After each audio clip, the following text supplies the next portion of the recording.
एक बाईट कोणीतरी बोला। आज दहेंद्री या गावामध्ये 15 दिवसापासून पाणी पुरवठा सुरळीत नाही आहे।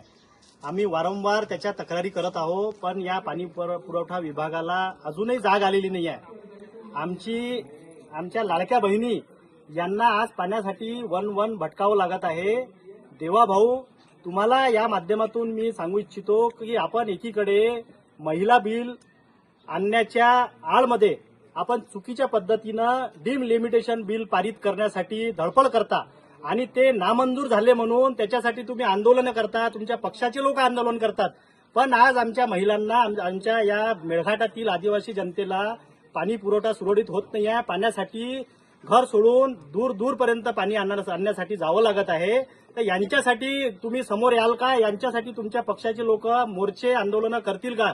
आमची या माध्यमातून सरकारला, शासनाला एक विनंती आहे की मेळघाटमध्ये ज्या पाणी पुरवठ्याच्या समस्या आहे त्या सुरळीत झाल्या पाहिजे। या गावामध्ये पाणी पुरवठा योजना ही मंजूर झाली तेव्हापासून आजपर्यंत पाणी पुरवठा झालेला नाहीये।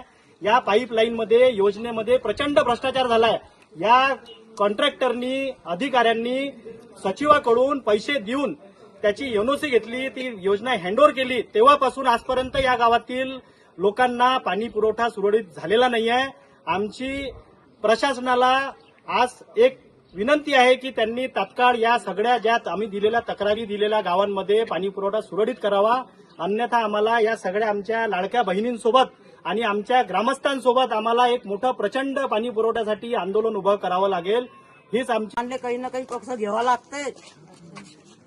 किती लोक तलतल फिरून राहिले तर 15-20 दिनापासून पाणी नाहीये, बगर पाण्याचे फिरून राहिलो इथं तिथं। आमचे खूप बनवून नाही राहिलं, आम्ही जिथून तिथून पाणी आणून राहिले। याच्यासाठी ते मानले काही ना काही पक्ष घ्यावा लागेल आणि जल्दी पाणी द्यावा लागेल।